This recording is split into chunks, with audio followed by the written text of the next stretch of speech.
মৰমৰ ছাত্ৰ-ছাত্ৰীসকল জ্ঞান হাইভ ইউটিউব চেনেলৰ অন্য এটা ভিডিঅ'ত তোমালোকক আন্তৰিক স্বাগতম জনাইছোঁ আৰু আজি এই ভিডিঅ'ত দশম শ্ৰেণীৰ ছমহীয়া পৰীক্ষাৰ এখন অসমীয়া প্ৰশ্ন কাকত 2023 চনৰ তোমালোকৰ লগত আলোচনা কৰিম। প্ৰথমতে আছে ক বিভাগত অতি চমু উত্তৰ লিখা যিকোনো 8টা। মই প্ৰথমতে তোমালোকক কৈ দিছোঁ, ইয়াত মই অকল প্ৰশ্নখিনিহে তোমালোকক কৈ যাম যাতে তোমালোকে এটা আভাস পোৱা কেনেকুৱা ধৰণৰ প্ৰশ্ন আহিব পাৰে। ক নম্বৰত আছে এজন উদ্যোগী আৰু কৰ্মহীন নিবনুৱাৰ মাজত থকা ক্ষুদ্ৰ ব্যৱধান কি? খ নম্বৰত আছে নাৰায়ণ মূৰ্তি কোন?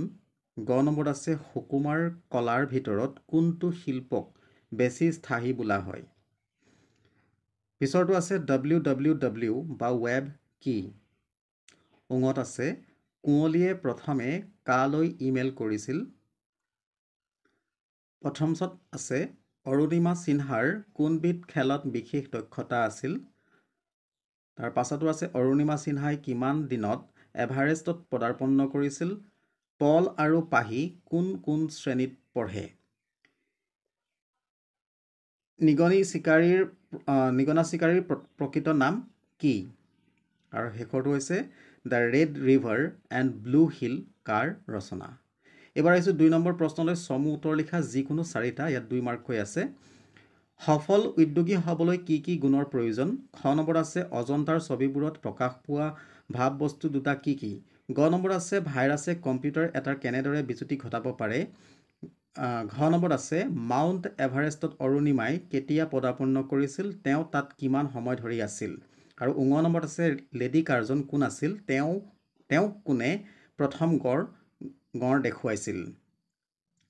এবাৰ আহিছোঁ 3 নম্বৰ প্ৰশ্নলৈ। তলৰ যিকোনো 2টা প্ৰশ্নৰ উত্তৰ লিখা। 3 মাৰ্ককৈ আছে।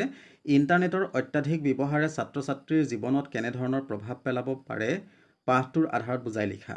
খ নম্বৰত আছে ভাৰতীয় সংস্কৃতিৰ ইছলামৰ অৰিহণা এটি টোকা যুগুত কৰা।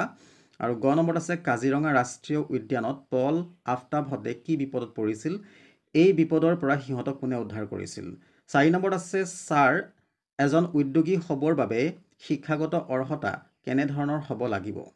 এইদৰে কোনে সুধিছিল? তাৰ উত্তৰত শিক্ষকগৰাকীয়ে কি কৈছিল বুজাই লিখা।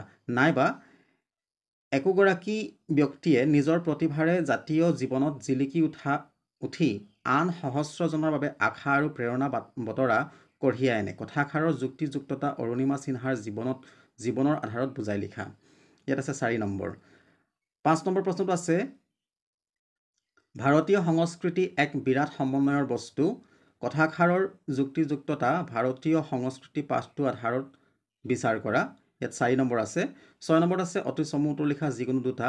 নামঘোষাৰ আন এটা নাম কি? জিকিৰ শব্দৰ অৰ্থ কি? ৰঘুনাথ চৌধুৰীক কিয় বিহগী কবি বুলি কোৱা হয়? 7 নম্বৰত আছে চমু উত্তৰ লিখা। 2 মাৰ্ককৈ আছে। বৰগীতৰ 2টা লক্ষণ লিখা। আৰু খ নম্বৰত আছে ৰঘুনাথ চৌধুৰী দেৱৰ 2খন কবিতা পুথিৰ নাম লিখা। 8 নম্বৰত আছে মক্কাৰ দুৱাৰত চাহাব জীৱই মাৰে তালি যেনে হালে হলৰ লগত দৰিকাৰ টপালি। উল্লিখিত কবিতা ফাঁকিৰ অন্তৰ্নিহিত ভাৱটি বিশ্লেষণ কৰা। 3 মাৰ্ক আছে। নাইবা তোমালোকে এইটো লিখিব পাৰা চনক সনন্দ যোগী যাহাকো ধিয়াই চনক সনন্দ আদি যোগীসকলে কাক ধ্যান কৰে বুলি কৈছে। 9 নম্বৰত আছে প্ৰশস্তি কবিতাটোৰ মূল ভাৱ লিখা। 4 নম্বৰ আছে। নাইবা তোমালোকে মন্দিৰৰ উপেক্ষিত ৰবাব ফুলেও দিছে যাচি প্ৰেম পৰিমল কবিতা ফাঁকিৰ অন্তৰ্নিহিত ভাৱ বিশ্লেষণ কৰিব পাৰা। যিকোনো এটা কৰিলেই হ'ল।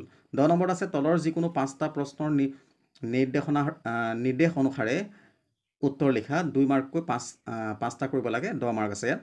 ক নম্বৰত আছে তলৰ যিকোনো 2টা ব্যাস বাক্যসহ সমাসৰ নাম লিখা। ছাত্ৰ ছাত্ৰী, ত্ৰিফলা, বীণাপাণি, বিষ্ণু পূজা। খ নম্বৰত আছে ব্যাখ্যা কৰা যিকোনো 2টা। কাণ সমনীয়া, জাউতি যুগীয়া, বগলী ভকত, হাতলৰ। গ নম্বৰত আছে যিকোনো 2টাৰ বিপৰীতাৰ্থক শব্দ লিখা। আবাহন, অতিবৃষ্টি, সুপ্ত, আনন্দ। ঘত আছে যিকোনো 2টাৰ সমাৰ্থক শব্দ লিখা। চকু, আকাশ, কিতাপ। উঙত আছে যিকোনো 2টা প্ৰত্যয় ভাঙা আৰু পাতা। খেতিয়ক, ফুলনি, দুখ যোগ ইয়া, খা যোগ উতে। প্ৰথমছত আছে যিকোনো 2টা সন্ধি ভাঙা আৰু পাতা। নিশ্চয়, যথেষ্ট, আশা যোগ অতীত, সমযোগ উচিত। দ্বিতীয়ছত আছে তলৰ যিকোনো 2টাৰ এটা শব্দ প্ৰকাশ কৰা। যিজনে ইন্দ্ৰিয় জয় কৰিব পাৰে, যাক দেখা নাযায়, যিজনে সকলো জানে। বৰ্গীয়া জত আছে যথাস্থানত জ্যোতি চিহ্ন বহুৱা শিক্ষকজনে সুধিলে যদু কালি কিয় স্কুললৈ নাহিলা আৰু ঝত আছে তলৰ যিকোনো দুটা শব্দৰ মূৰ্ধন্য ন বা মূৰ্ধন্য খ হোৱাৰ কাৰণ লিখা ঋণ প্ৰাহ্ন বিষম পৰিষ্কাৰ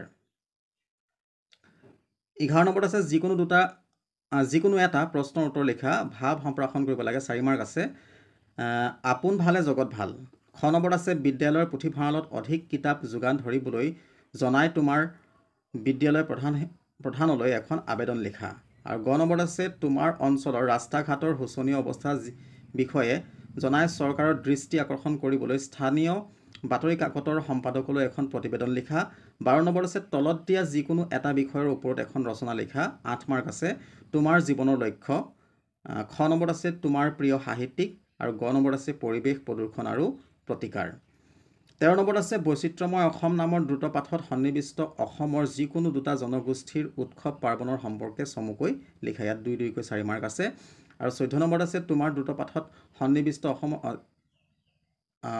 জনগোষ্ঠী বিশেষভাৱে বৰঙণি যোগোৱা একোজনকৈ ব্যক্তিৰ বিষয়ে চমুকৈ লিখা 3 মাৰ্ককৈ আছে এবাৰ আহিছোঁ খ বিভাগলৈ 15 নম্বৰত আছে অতি চমু উত্তৰ লিখা যিকোনো দুটা জীৱক কোন আছিল নালন্দা বিশ্ববিদ্যালয়ৰ বিখ্যাত পুথিভঁৰালটোৰ নাম কি প্ৰথম অসমীয়া সনেট কবিতাটোৰ ৰচক কোন তাৰপিছত আছে 16 নম্বৰত চমু উত্তৰ লিখা প্ৰাচীন ভাৰতত কেইখন বিশ্ববিদ্যালয় আছিল প্ৰত্যেকৰে নাম লিখা ইয়াত 2 মাৰ্ককৈ আছে খ নম্বৰত আছে উদান্তপুৰী বিশ্ববিদ্যালয়ৰ কি সম্পদ কোনে কেতিয়া ধ্বংস কৰিলে আৰু 17 নম্বৰত আছে চমুটোকা লিখা যিকোনো দুটা তক্ষশিলা বিশ্ববিদ্যালয় বিক্ৰমশিলা বিশ্ববিদ্যালয় নালন্দা বিশ্ববিদ্যালয় যিকোনো দুটা কৰিলে হ'ব তাৰপিছত আছে 18 নম্বৰ অতি চমু উত্তৰ লিখা যিকোনো দুটা অম্বিকাগিৰি ৰায়চৌধুৰীক কি বুলি আখ্যা দিয়া হৈছিল খ নম্বৰত আছে জাতিৰ জীৱন মনোহৰ কৰিবলৈ কবিয়ে কি বেশেৰে ঝাৰু ধৰিবলৈ কৈছে আৰু গ নম্বৰত আছে অম্বিকাগিৰি ৰায়চৌধুৰীৰ এখন কবিতা পুথিৰ নাম লিখা 19 নম্বৰত আছে ধৰ ঝাৰু ধৰ ভাই কবিতাটোৰ মাজেৰে কি কবি ৰায়চৌধুৰীদেৱে স্বদেশ প্ৰেমৰ ভাৱ কিদৰে প্ৰকাশ পাইছে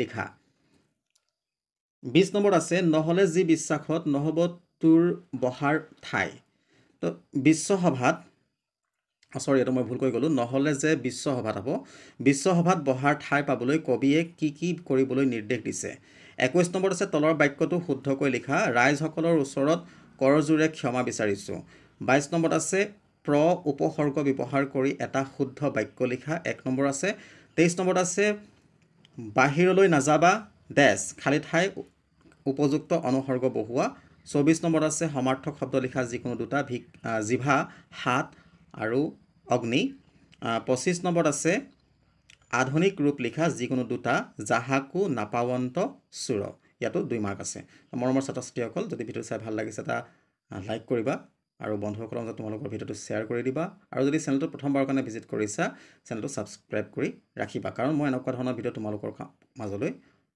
প্ৰায় আনি থাকোঁ ধন্যবাদ